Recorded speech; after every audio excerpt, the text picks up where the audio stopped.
पिछली अपनी जो हमारी कक्षा थी कार्बनिक रसायन की क्लास में हमने बात की थी कार्बोनिल यौगिकों की, और कार्बोनिल यौगिकों में हमने बात की थी कि रिएक्शंस कौन कौन सी हो सकती हैं। उन रिएक्शंस में हमने जो मुख्य बात की थी वो बात की थी कि अल्फा हाइड्रोजन, पहले हमने बात की थी कार्बोनिल समूह पर योगात्मक अभिक्रियाएं, उसके बाद दूसरी प्रकार की अभिक्रियाएं यदि कार्बोनिल कार्बन के पड़ोसी कार्बन जिसे कि हम कहते हैं अल्फा कार्बन, इस पर हाइड्रोजन उपस्थित है, इस हाइड्रोजन के कारण कौन कौन सी अभिक्रियाएं होती हैं। CH3 भी हो सकता है, CH3 के अतिरिक्त CH2R भी हो सकता है, तब भी अल्फा हाइड्रोजन है। तो इसमें सबसे पहली जो इंपॉर्टेंट रिएक्शन थी वो क्या रिएक्शन थी? नंबर 1 एल्डोल संघनन, एल्डोल कंडेंसेशन। अब इसमें नेम रिएक्शन जो है ना, रिएक्शन का नाम, उसके ऊपर क्वेश्चन आ जाते हैं। तो आपको ध्यान क्या देना है कि एक अभिकर्मक तो कॉमन होगा, एल्डिहाइड या कीटोन, है ना। दूसरा अभिकर्मक साथ में रिएजेंट क्या लिया हुआ है उसके अकॉर्डिंग रिएक्शन का नाम बदल जाएगा। तो हमें याद कैसे रखना है? एग्जाम में हमें याद होगा तो हम सही आंसर तुरंत दे देंगे। तो हमें याद क्या रखना है? याद ये रखना है कि इन रिएक्शंस में, इन अभिक्रियाओं में अंतर क्या है। रिएक्शन याद रखने की जगह अगर हम अंतर याद कर लेंगे कि क्या डिफरेंस है, तो हमारे क्वेश्चन जो अगर हमें मल्टीपल चॉइस के करने हैं वो हम ज़्यादा आसानी से, ज़्यादा सही तरीके से कर सकते हैं। तो एल्डोल कंडेंसेशन कब होगा? जब हमारे पास एक रिएजेंट क्या होगा, कैसा होगा, जिसमें अल्फा हाइड्रोजन होना आवश्यक है। एल्डिहाइड या कीटोन कुछ भी हो सकता है, ये वाला जो R है ये H भी हो सकता है और कोई R समूह भी हो सकता है। चाहे एल्डिहाइड हो तो एल्डोल बनेगा, कीटोन होगा तो क्या बनेगा?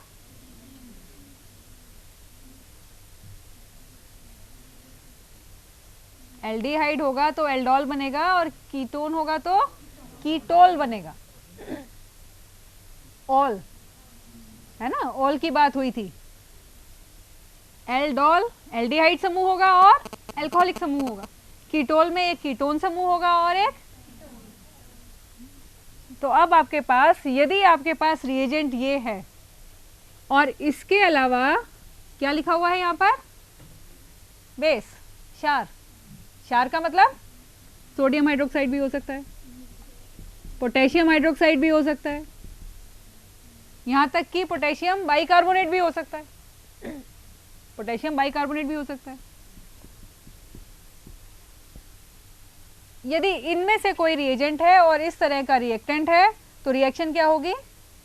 एल्डोल कंडेंसेशन, या रिएक्शन तो एल्डोल कंडेंसेशन ही कहलाएगी। अब यहाँ पर यदि आपके पास, यहाँ पर अब देख ले कि याद कैसे रखना है। एल्डिहाइड से चलते हैं, H, प्रोडक्ट क्या बनेगा, कैसे लिखेंगे? लिखने का तरीका हमारे पास कैसे आएगा? इसको क्या करें, ये अल्फा हाइड्रोजन, ठीक है, यहाँ एल्डिहाइड, तो आपके पास ये R अल्फा हाइड्रोजन पर, एक का तो आपका बन जाएगा, एल्डिहाइड का एल्डिहाइड रहेगा, दूसरे का आपका क्या बन जाएगा? OH बन जाएगा, ठीक है। तो दूसरे का आपका क्या हुआ? C, ये जो H2 है ये ऐसे कैसे रहेगा? OH, इसका तो क्या बन गया? OH, नीचे H, दो अणु भाग लेंगे इसके हमेशा, ठीक है। तो पहले अणु का ये ऐसे कैसे लिख लिया, CO का क्या कर दिया? COH, H वापस ऐसे कैसे आ गया। अब ये क्योंकि डबल बॉन्ड का सिंगल बॉन्ड हो गया है तो यहाँ पे एक बॉन्ड यहाँ बन गया। अब दूसरा आना है तो दूसरे का क्या आएगा? Alpha carbon. एल्डोल कंडेंसेशन में रिएक्शन कहाँ होनी है? दो अणुओं में, एक मॉलिक्यूल का तो ये कार्बन भाग लेगा कार्बोनिल वाला, और दूसरे अणु का ये कार्बन भाग लेगा अल्फा कार्बन। तो अब यहां पर क्या करें? अल्फा कार्बन लिख दें। अल्फा कार्बन में क्या करें? एक हाइड्रोजन कम कर दें, वो हाइड्रोजन कहाँ चला गया है? ऑक्सीजन के पास, यहाँ। तो क्या बचा? H और नीचे R। ठीक है, अब क्या बचा है? CHO, aldehyde. एल्डोल संघनन का मतलब उत्पाद क्या होगा? दो अणु भाग लेंगे। पहला अणु पहले कैसे लिख लें? ऐसे कैसे लिख लें? R CH2 CH R CH2 CH और C डबल बॉन्ड O का कर दें OH। ये जो H आया कहाँ से आया? इस अल्फा कार्बन से। तो अब आगे इसके पास एक H कम कर दें, R CH2 जो था उसका CH बच गया और उसके बाद बचा हुआ CHO। इसको अगर हम गर्म कर दें तो हमारे पास माइनस H2O, अंतिम उत्पाद RCH2 CH double bond CrCHO।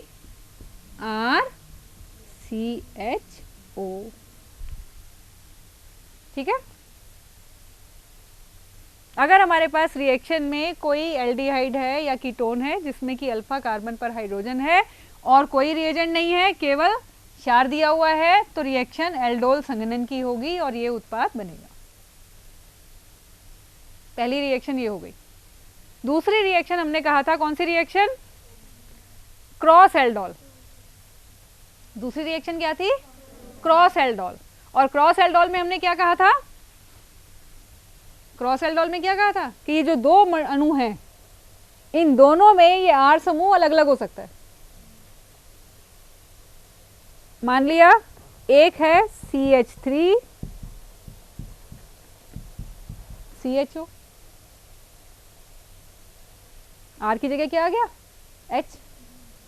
और दूसरा है CH3 CH3, एक कीटोन और एक एल्डिहाइड। दोनों कीटोन भी हो सकते हैं, दोनों एल्डिहाइड भी हो सकते हैं। अभिकर्मक वही है, क्षार। तो अब हमें देखना क्या है कि रिएक्शन क्या है। जब हमसे पूछा जाता है कि रिएक्शन क्या है, तो हमारे पास अभिकर्मक क्या है? एल्डिहाइड या कीटोन जिसमें अल्फा कार्बन पर हाइड्रोजन है। सबसे पहली चीज ये देखनी है कि एल्डिहाइड या कीटोन जिसमें अल्फा कार्बन पर हाइड्रोजन है और दोनों में है। दोनों में अगर है तो रिएक्शन कैसे होगी? चार संभावनाएं हैं। चार संभावनाएं हैं कैसे? कि मिश्रण में हमारे पास ये दोनों हैं, एक अणु इसका खुद इसके ही अणु से रिएक्शन करे, दूसरा अणु इसका इससे ही रिएक्शन करे, और तीसरी में इसका अणु, अब कहाँ इसका अणु? इसका ये कार्बन इसके कार्बोनिल कार्बन से रिएक्शन करे, या चौथी संभावना इसका कार्बोनिल कार्बन इसके अल्फा कार्बन से रिएक्शन करे, क्योंकि एक अणु का अल्फा कार्बन और एक अणु का कार्बोनिल कार्बन आपस में रिएक्शन करना है। तो चार संभावनाएं होने से हमारे पास अब प्रोडक्ट क्या बनेगा? उत्पाद क्या बनेगा? चारों संभावनाओं को एक एक करके ले लें। पहले सिर्फ अकेला ये लेंगे तो प्रोडक्ट क्या होगा? कैसे लिखेंगे? बहुत आसान है, जैसे अभी मैंने ये बताया कि ये लिखना है, इसी तरीके से हम लिखते चलें। बोले आप, आपको बिल्कुल इतनी अच्छी प्रैक्टिस हो जाएगी कि इसका क्वेश्चन कभी गलत ही नहीं हो। तो सिर्फ इसे लेना है तो क्या होगा? CH3 C, O का क्या हो गया? OH, H नीचे आ गया। अब दूसरा अणु, दूसरे अणु का CH3 का एक H चला गया ऑक्सीजन के पास, तो बचा क्या? CH2 और उसके बाद CHO। एक प्रोडक्ट तो ये बन गया, ठीक है। दूसरा प्रोडक्ट, इसी के दोनों आपस में भाग लें, तो पहला तो क्या हो गया? CH3 COH और नीचे CH3। ये है ना CH3CO, O पे H आ गया और CH3 नीचे आ गया। इसी का दूसरा आएगा तो अब आगे एक H कम हो गया, CH2 C double bond O CH3।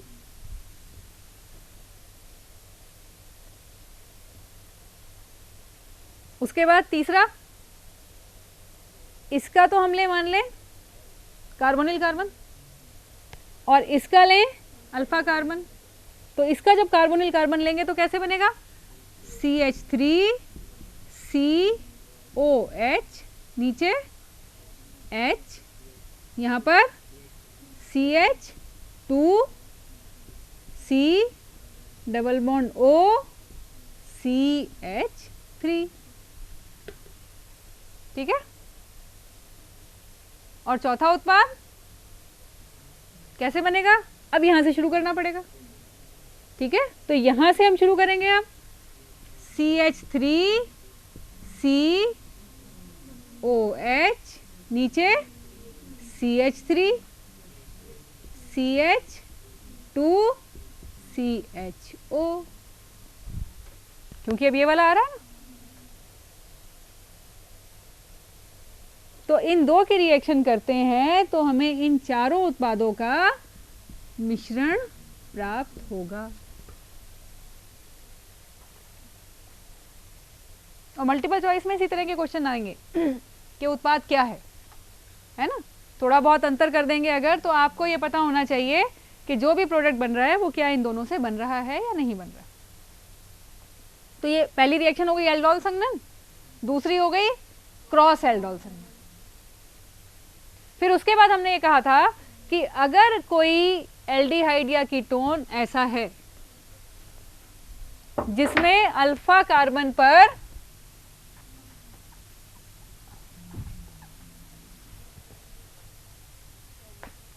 ऐसा एल्डिहाइड है जिसके अल्फा कार्बन पर कोई भी प्रोटॉन नहीं है, कोई भी प्रोटॉन नहीं है, तो ऐसे उदाहरण कैसे होंगे कि या तो मान ली आपके पास जो जनरल हमारे पास कंपाउंड होंगे,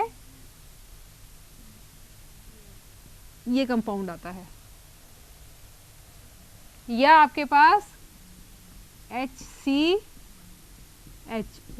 फॉर्मल्डिहाइड, ठीक है, या आपके पास हो सकता है उदाहरण एरोमेटिक एल्डिहाइड।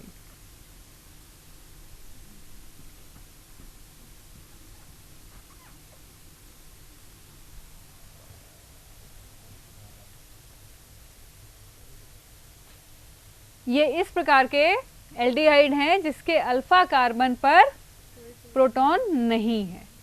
और इसमें भी रिएक्शन कैसी लिखी गई है, मान लिया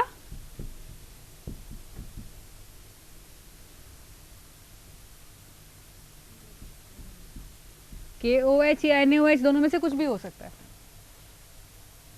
अब उत्पाद क्या बनेगा, अभिकर्मक समान है, रिएजेंट सेम है, पर अल्फा कार्बन या तो है ही नहीं या है तो उस पर प्रोटॉन नहीं।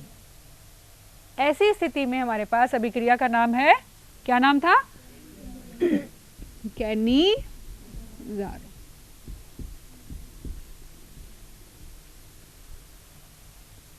और इसमें भी दो अणु भाग लेंगे।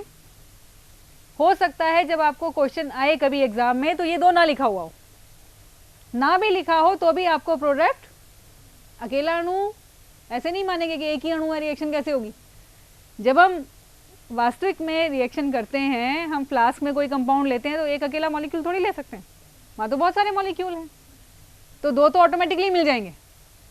तो अब आपके पास रिएक्शन में क्या बताया था, प्रोडक्ट क्या बनेगा, एक अणु का तो ऑक्सीकरण और दूसरे का अपचयन।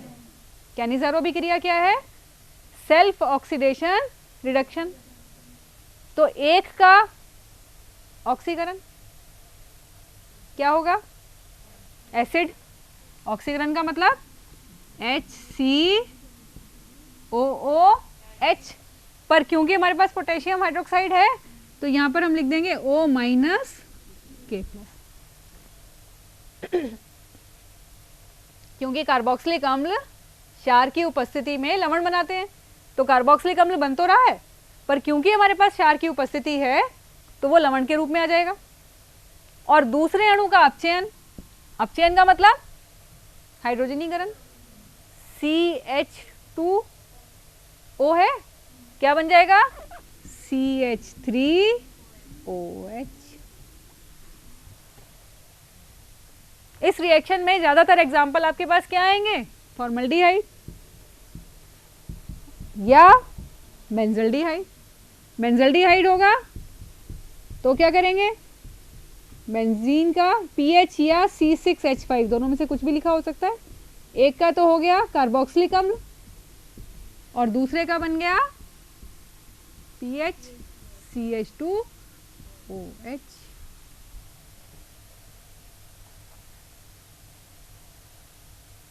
तीसरा इसमें हमने एग्जाम्पल देखा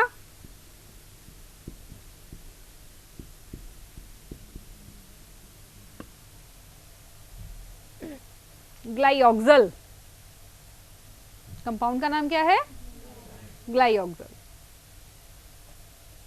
दो एल्डिहाइड समूह है एक ही कंपाउंड के अंदर, तो अब क्या होगा, कहीं सोडियम लिख रही हूं कहीं पोटेशियम, क्योंकि कहीं भी कुछ भी आ जाए उससे कोई फर्क नहीं पड़ता।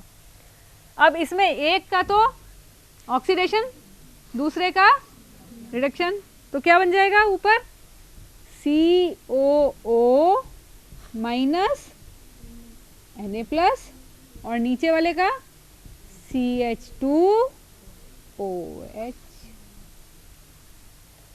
ये रिएक्शन भी क्या कहलाएगी, इंटरनल कैनिजारो रिएक्शन, आंतरिक कैनिजारो अभिक्रिया। इंटरनल है ना, एक में ही अपने मॉलिक्यूल के अंदर ही होगी, इंटरनल कैनिजारो रिएक्शन या आंतरिक कैनिजारो अभिक्रिया। इसकी हमने पिछली बार मैकेनिज्म देखी थी कि किस तरह से OH आयन आक्रमण करता है और फिर उसमें से हाइड्राइड आयन शिफ्ट होता है एक अणु से दूसरे अणु की तरफ। ये आपकी रिएक्शन हो गई कि यदि अल्फा कार्बन पर हाइड्रोजन ना हो, ठीक है।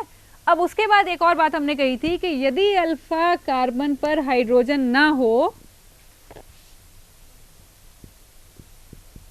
जैसे ये क्या है बेंजल्डिहाइड, अल्फा कार्बन पर हाइड्रोजन नहीं है, पर साथ में एक मॉलिक्यूल ऐसा है जिसके अल्फा कार्बन पर हाइड्रोजन है और रिएजेंट सेम है, तो अब क्या हुआ, एल्डोल कंडेंसेशन वाला भी अभिकर्मक है, कंडीशन तो सेम है, और कैनिजारो वाला भी है, ठीक है।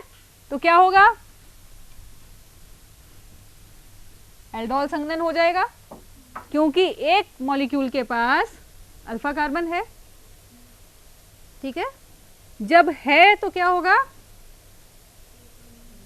ये वाले का तो अल्फा है ही नहीं, तो यहां के तो सिर्फ कौन सा भाग लेगा, कार्बोनिल, इसका तो केवल कार्बोनिल, पर इसके दोनों भाग ले सकते हैं,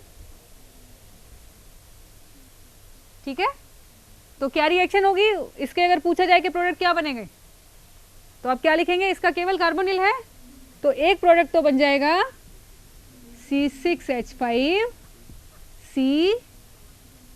COH, नीचे H, इधर CH2 CO CH3, बस एक ही बनेगा, दो उत्पाद बनेंगे, एक केवल इनसे बन जाएगा CH3 COH H, फिर दोबारा CH2 CO CH3।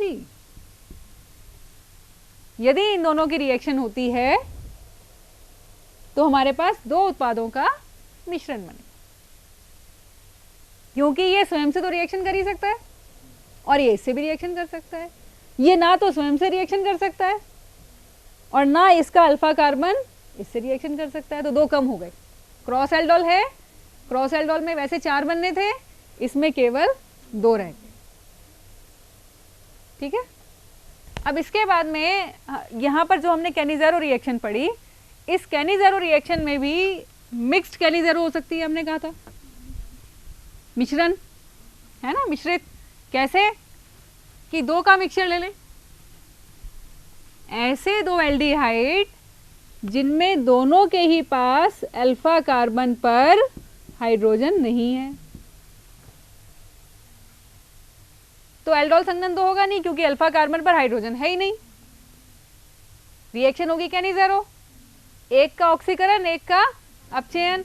तो अब एल्डोल की तरह क्या पता यहाँ पर भी सबका ही, इसका ऑक्सीकरण भी हो जाए, इसका अपचयन भी हो जाए, इसका ऑक्सीकरण भी हो जाए, इसका अपचयन भी हो जाए, तब तो 4 का मिश्रण बनना चाहिए।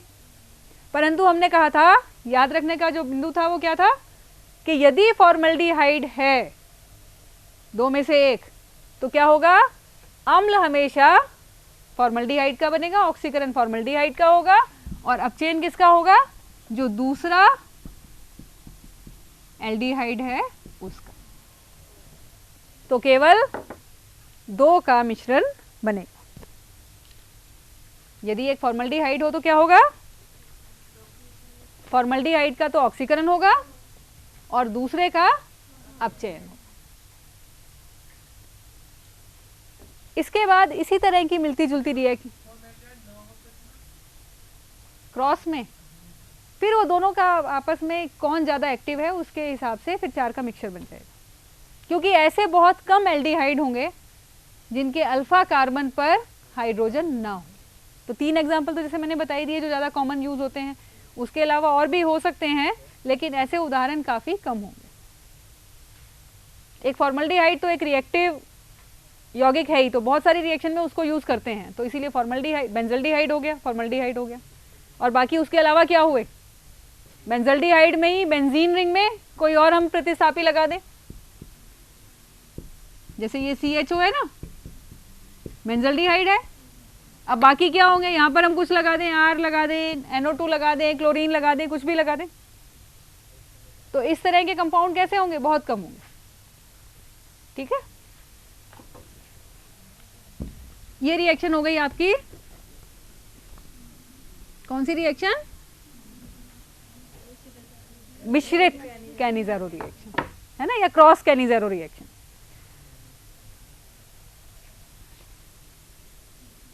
एरोमेटिक एल्डिहाइड, एरोमेटिक एल्डिहाइड मतलब जो भी हमने लिया था बेंजल्डिहाइड,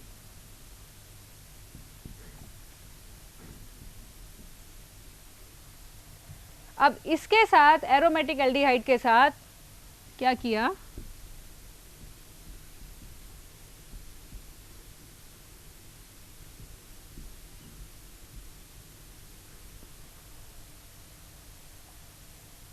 क्या कंपाउंड हो गया, ये क्या कहलाएगा, ये एसिड एनहाइड्राइड, एसिड एनहाइड्राइड। कैसे एसिड एनहाइड्राइड है, CH3COOH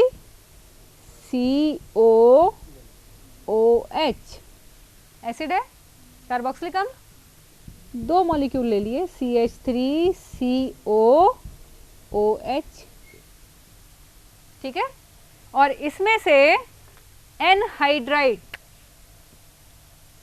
वाटर हाइड्रेशन है ना, उसको कम कर दिया,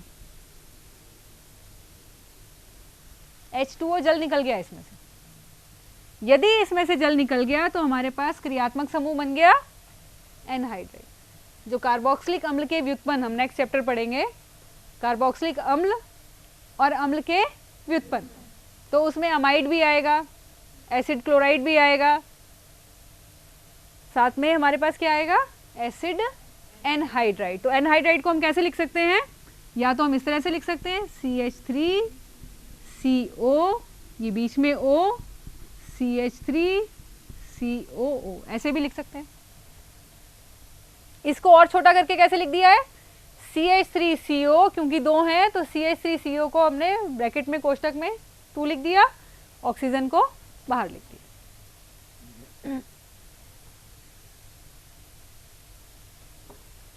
एसिड एनहाइड्राइड, यदि हम रिएक्शन में बेंजल्डिहाइड के साथ, एरोमेटिक एल्डिहाइड के साथ ये लिख दें, और इसके साथ अब हम ऊपर लिख दें कार्बोक्सिलिक अम्ल का एनहाइड्राइड है, साथ में हम लिख दें सोडियम एसीटेट, अम्ल का लवण, एक तो हो गया अम्ल और दूसरा क्या हो गया, उसी अम्ल का, एक अम्ल का एनहाइड्राइड और उसी अम्ल का लवण। अब हमारे पास रिएक्शन में प्रोडक्ट क्या बनता है,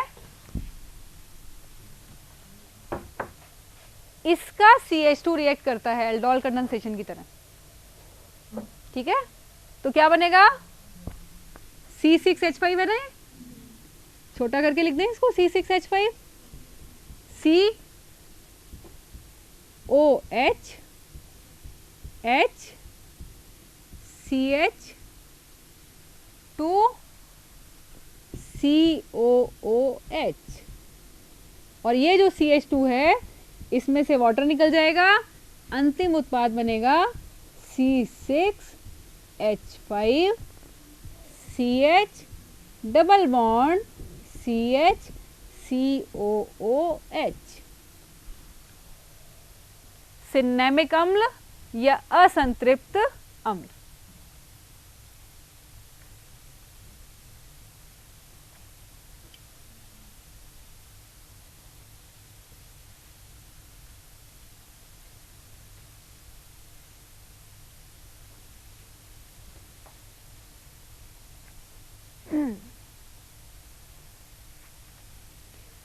रिएक्शन का नाम है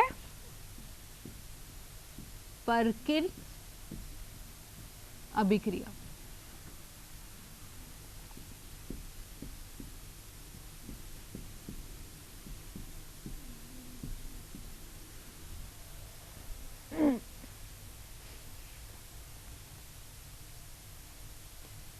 याद क्या रखना है, थोड़ा थोड़ा अंतर क्या है, एल्डिहाइड तो है इन सभी में, एल्डिहाइड के साथ एनहाइड्राइड।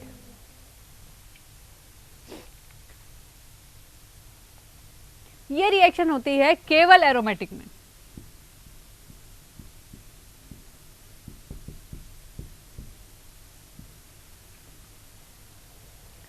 केवल एरोमेटिक में। इसी रिएक्शन से मिलती जुलती एक रिएक्शन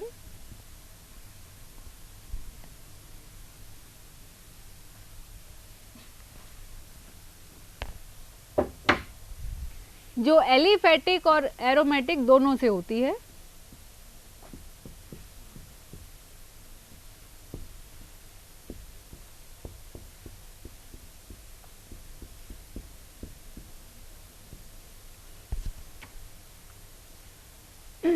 क्या होगा, एल्डिहाइड RCHO, ठीक है। और इसकी रिएक्शन होगी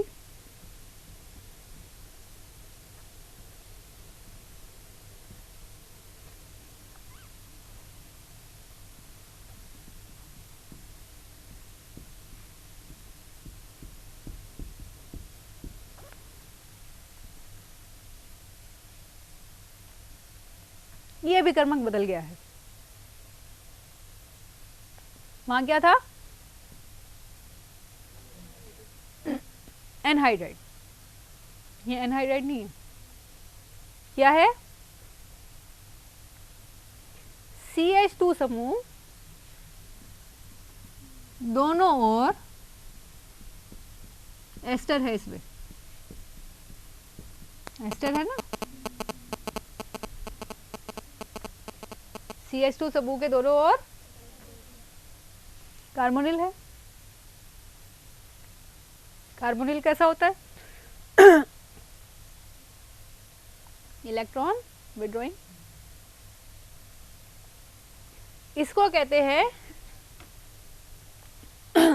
क्रियाशील मेथिलीन यौगिक। इसका जो मेथिलीन समूह है, CH2 समूह को क्या कहते हैं, CH3 को मेथिल, CH2 को मेथिलीन, क्रियाशील मेथिलीन। दोनों CO का इलेक्ट्रॉन विड्रॉइंग इफेक्ट इतना ज्यादा होता है, कौन सा, मेसोमेरिक प्रभाव है, इसका H अम्लीय हो जाता है। H अम्लीय होने का मतलब क्या होगा कि यदि क्षार की उपस्थिति हो तो क्या हो जाएगा माइनस H2O, और यहाँ से H प्लस जाएगा तो यहाँ पर क्या हो जाएगा माइनस, इसकी जगह क्या बच जाएगा माइनस।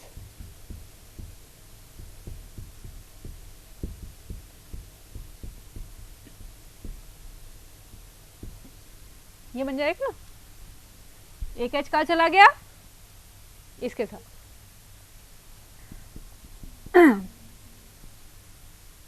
और ये बनेगा तो क्या करेगा, एल्डिहाइड के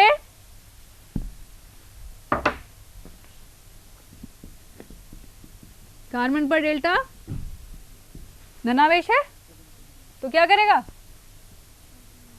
आक्रमण करेगा, यहां पर आक्रमण करेगा।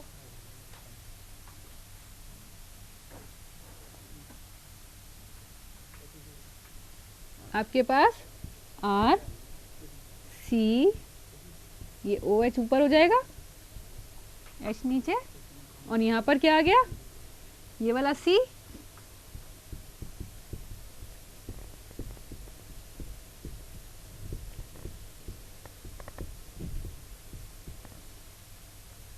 वहां से आ गया ना वापस जल से, इसने आक्रमण किया, ऑक्सीजन पे ऋणावेश आ गया, उस ऋणावेश ने इस जल से वापस हाइड्रोजन ले लिया। अब ये जो बन गया इसमें एस्टर, इसका अगर हम जल अपघटन कर दें तो एस्टर के जल अपघटन से क्या बनता है कार्बोक्सिलिक अम्ल, एस्टर के जल अपघटन से क्या बनता है कार्बोक्सिलिक अम्ल। तो ये बन जाएंगे, दोनों का क्या हो जाएगा HH, ठीक है। अब इसको अगर हम गर्म करेंगे तो क्या होगा, कार्बन डाइऑक्साइड निकल जाएगी, एक ही कार्बन पर दो कार्बोक्सिलिक समूह हैं, अस्थायी होते हैं, ये बाद में हम कार्बोक्सिलिक अम्ल पढ़ेंगे तब। तो क्या होगा, यहाँ पर एक CO2 निकल जाएगा और एक गर्म करेंगे तो क्या होगा जल भी निकल जाएगा, है ना। क्या बचा R CH double bond CH,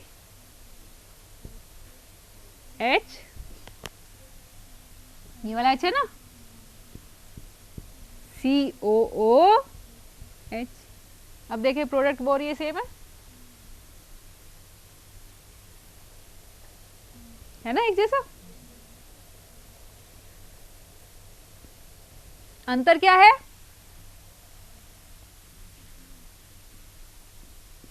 अंतर क्या है,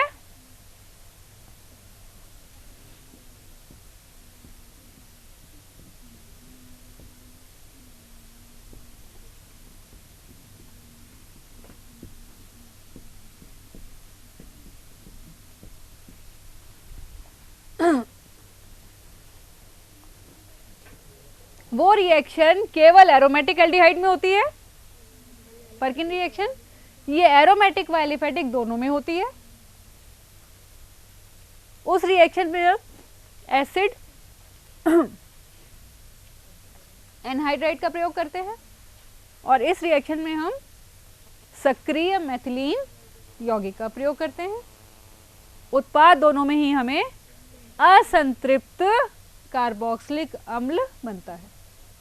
प्रोडक्ट क्या है अनसैचुरेटेड कार्बोक्सिलिक एसिड। तो रिएक्शन का नाम वहां पर पर्किन रिएक्शन, यहाँ पर नोवेनेज है।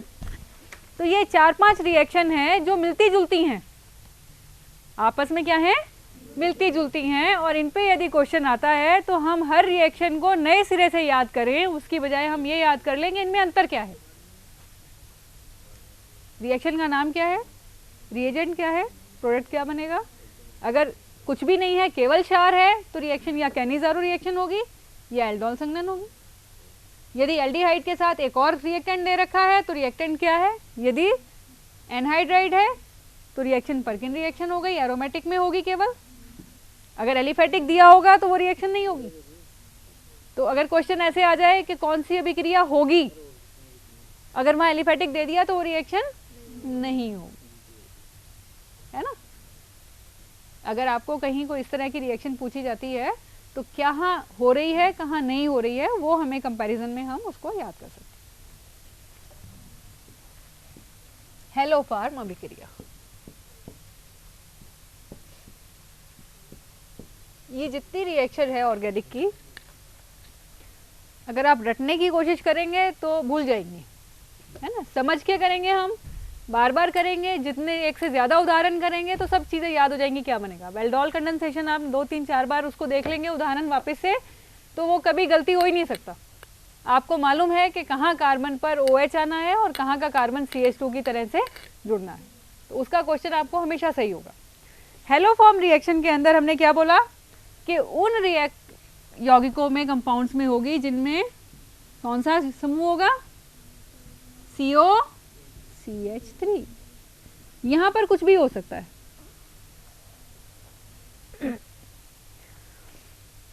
और रिएक्शन में रिएजेंट KOH, ये तो पहले भी था। एक्स्ट्रा क्या, हेलोजन। एक्स्ट्रा क्या, हेलोजन। अब ये हेलोजन क्या हो सकता है, X2, I2 भी हो सकता है, Br2 भी हो सकता है, Cl2 भी हो सकता है। यदि Cl2 है तो रिएक्शन क्लोरोफॉर्म रिएक्शन, ब्रोमीन है तो ब्रोमोफॉर्म रिएक्शन, आयोडीन है तो आयोडोफॉर्म रिएक्शन। और आयोडोफॉर्म रिएक्शन की ज़्यादा इंपॉर्टेंस इसलिए है क्योंकि आयोडोफॉर्म जो बनता है वो सॉलिड बनता है, आयोडीन का कलर ज़्यादा डार्क होता है, तो हमारे पास ये पीले रंग का सॉलिड प्रेसिपिटेट बनता है, पीला अवक्षेप। पीला अवक्षेप हमें ये बताता है, यदि हमने अपना कंपाउंड लिया, KOH डाला, आयोडीन डाली और हिलाया, गर्म किया हल्का सा, यदि पीला अवक्षेप बन गया, इसका मतलब आयोडोफॉर्म बना। और वो आयोडोफॉर्म कब बनेगा, जब COCH3 समूह उपस्थित होगा। तो COCH3 समूह की उपस्थिति का परीक्षण क्या है, आयोडोफॉर्म परीक्षण। आयोडोफॉर्म परीक्षण हमें क्या बताता है कि कंपाउंड के अंदर क्या है, COCH3 है। कैसे होती है रिएक्शन, आयोडोफॉर्म क्या है, आयोडोफॉर्म का मतलब, क्लोरोफॉर्म क्या होता है, CHCl3, आयोडोफॉर्म क्या हो गया, CHI3। CHI3। बचे हुए का क्या होगा, CH3 जो ये है ना, इसका तो बन गया CHI3। शेष क्या है, RC, इसका बन जाएगा सॉल्ट, कार्बोक्सिलिक अम्ल। रिएक्शन होती कैसे है, हमारे पास अल्फा कार्बन है, अल्फा कार्बन पर हाइड्रोजन है, क्षार की उपस्थिति है, तो ये क्या हो जाएगा, क्षार की उपस्थिति में क्या बनेगा, इसमें से RCOCH2 माइनस। यही होता है ना अल्फा हाइड्रोजन के साथ। एल्डोल संघनन क्यों होता है, क्योंकि अल्फा कार्बन पर से हाइड्रोजन क्षार की उपस्थिति में जल बन के निकल जाता है और ये बनता है। ठीक है, अब हमारे पास क्या हुआ, या तो एल्डोल कंडेंसेशन हो जाता, क्या होता, एल्डोल संघनन हो जाता ना। अब एल्डोल संघनन से पहले यहां पर हमारे पास क्या है, I2 और उपस्थित है, या ब्रोमीन या क्लोरीन।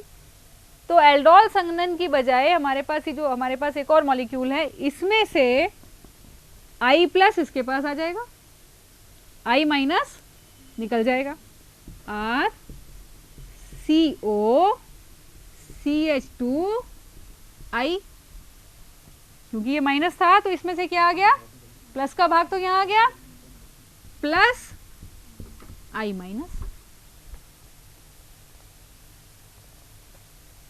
ये I- कैसे जाएगा, क्योंकि ये KOH है ना, इसमें से क्या हुआ है, -H2 तो निकल गया, K+ अभी बचा हुआ है, वो K+ इसके साथ मिलके क्या बना लेगा, Ki।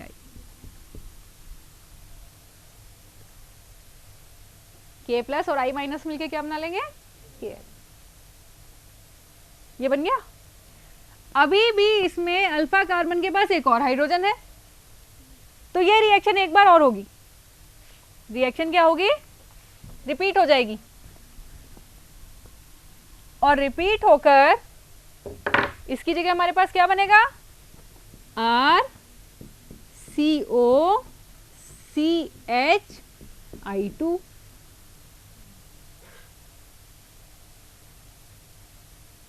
और फिर एक बार और रिपीट हो जाएगी, अभी एक हाइड्रोजन और बचा हुआ है, ठीक है, एक बार और होगी तो क्या बनेगा, RCOCI3, ठीक है। ये रिएक्शन कितनी बार हुई, 3 बार, 3 अल्फा हाइड्रोजन है तो 3 बार,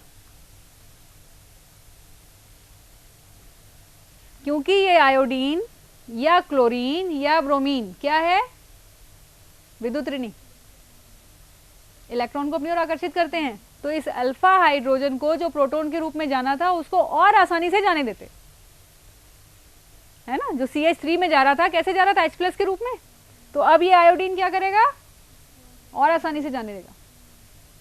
अब जब हमारे पास ये बन गया, अब हमारे पास अभिक्रिया मिश्रण में क्या है, ये प्लस KOH तो है ही, तो क्या होगा, RCOCI3 है, इसको CX3 भी लिख सकते हैं हम, X लिख देंगे तो फिर तीनों में से ब्रोमोफॉर्म क्लोरोफॉर्म सभी में से कॉमन रिएक्शन हो जाएगी, प्लस क्या है हमारे पास, KOH क्या करेगा, कार्बन पर डेल्टा प्लस ऑक्सीजन पर डेल्टा माइनस, अब ये जो I3 3 हैलोजन है, ये इलेक्ट्रॉन को और अपनी ओर आकर्षित कर रहे हैं, हैलोजन का कैसा प्रभाव, -I, तो इस कार्बन पे प्लस चार्ज और बढ़ गया, कार्बन पर प्लस चार्ज बढ़ गया, ये आसानी से इस पर आक्रमण करेगा, तो हमारे पास क्या बनेगा, RC, जब ये यहां आक्रमण करेगा तो ये इस ऑक्सीजन को कहेगा कि तुम एक्स्ट्रा इलेक्ट्रॉन अपने पास ले लो, क्योंकि कार्बन अधिकतम 4 ही रख सकता है अपने पास, तो RCO माइनस OH, और यहां पर क्या है, CI3, ठीक है।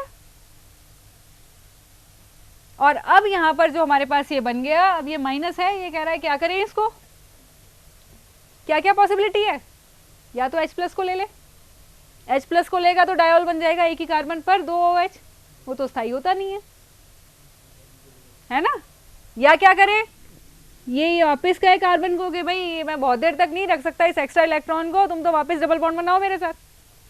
अब वापस डबल बॉन्ड बने तो इस कार्बन के पास 5 बॉन्ड हो रहे हैं, एक जाए, कौन जाए, OH तो आया था, है ना, कौन जाए, CI3 चला जाए, क्योंकि 3 आयोडीन है, इलेक्ट्रोनेगेटिव है, एक्स्ट्रा इलेक्ट्रॉन चाहिए, हाँ चाहिए, लेके जाओ। तो हमारे पास क्या बन गया, क्या बच गया यहाँ पर, RC double bond O OH, ये तो बन गया कार्बोक्सिलिक अम्ल, प्लस CI3 माइनस, ये बचा ना। अब कार्बोक्सिलिक अम्ल अम्लीय है, H+ आयन आसानी से दे देता है ना, तो ये क्या कहेगा, भाई मुझे दे दो, तुम तो पोटेशियम के साथ भी खुश रह सकते हो, K+ के साथ। तो अब हमारे पास यहां से बन जाएगा RCO माइनस प्लस CHI3, और ये बन गया आयोडो फॉर्म।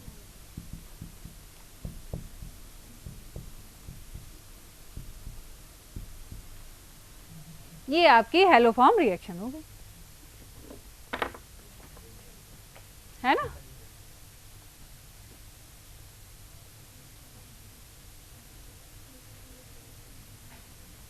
इसके बाद अब आपके पास एल्डिहाइड कीटोन में सिर्फ 2 मिनट और लूंगी मैं। ऑक्सीकरण और अपचयन,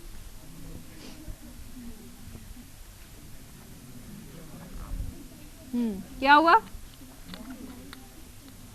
कुछ नहीं समझ में आया हो तो पूछ लो वापस। सब कुछ आ गया? ज्यादा समझ आ गया? जब भी हम कार्बनिक यौगिकों में अभिक्रियाएं पढ़ते हैं ऑर्गेनिक कंपाउंड में, तो कितनी तरह की रिएक्शन है ना, तो एक कॉमन रिएक्शन आ जाती है ऑक्सीडेशन रिडक्शन के। अपचयन है क्या संभव, ऑक्सीकरण है क्या संभव, तो वो रिएक्शंस भी आ जाती हैं। अपचयन पढ़ चुके हैं हम, इससे पहले हमने क्या पार्ट पढ़ा था? अल्कोहल पढ़ा था ना। अल्कोहल, अल्कोहल कैसे बनते हैं?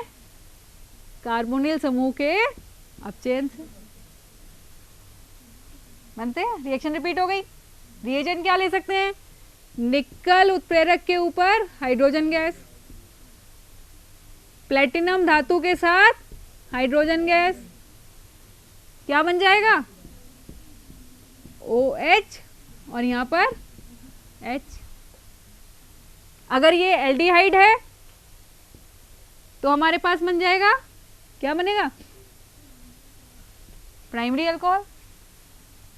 और अगर कीटोन है तो क्या बनेगा? Secondary alcohol. अगर एल्डिहाइड का अपचयन हो तो प्राथमिक अल्कोहल, और अगर, ठीक है, इसके अलावा और कौन से रिएजेंट ले सकते हैं हम? पैलेडियम और भूल गए, lithium aluminium hydride, sodium borohydride, vanadium pentoxide ऑक्सीकारक, अपचायक नहीं, ठीक है।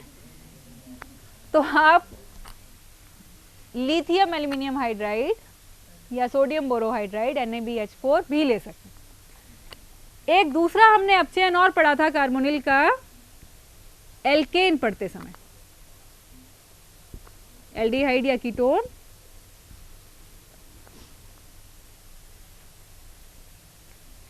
जिंक मरकरी HCl,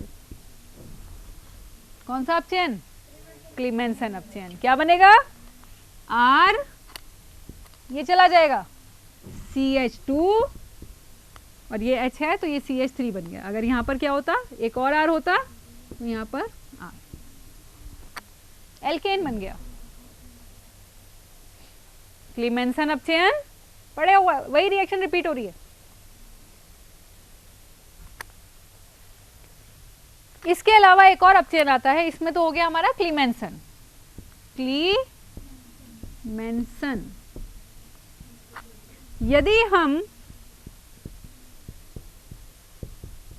इसकी जगह ले लें, ये क्या है? हाइड्राजीन है ना, और रिएक्शन हमने पढ़ी थी, क्या बनता है?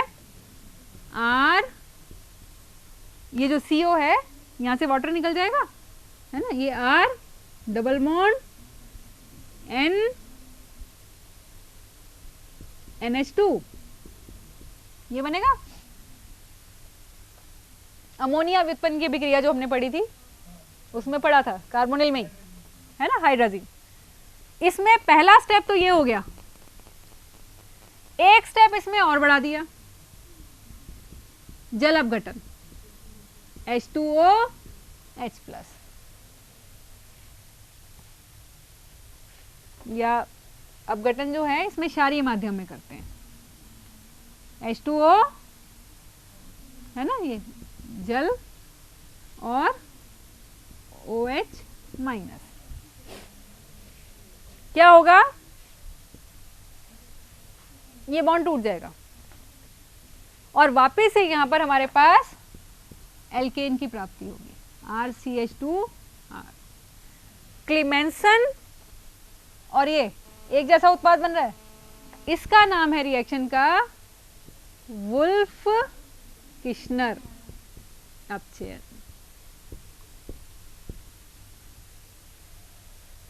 तो हमें याद करते समय क्या याद करना है? रिएक्टेंट सेम है, प्रोडक्ट सेम है, तो दोनों रिएक्शन को एक साथ याद करना है कि अगर रिएजेंट जिंक मरकरी ये है तो नाम क्लीमेंसन अपचेन है, और अगर रिएजेंट हाइड्राजीन और दूसरे पद में है ना वो जल अपघटन है तो नाम वुल्फ-किशनर। दोनों को एक साथ याद करो, अंतर क्या है उसके हिसाब से याद करो। एक एक को अलग अलग याद करेंगे तो बाद में भूल जाएंगे कि अरे ये प्रोडक्ट तो उसमें बनता था, फिर इस रिएक्शन में क्या बनता था, है ना, क्योंकि एक रिएक्शन याद आ रही है दूसरी भूल जाएगी। एक साथ याद करो। लास्ट रिएक्शन है ऑक्सीकरण। देर हो गई क्या? चलिए ऑक्सीकरण की अभिक्रिया अगली क्लास में करेंगे। जो ऑक्सीकरण की अभिक्रिया है वो एल्डिहाइड और कीटोन में अंतर करने के काम आती है।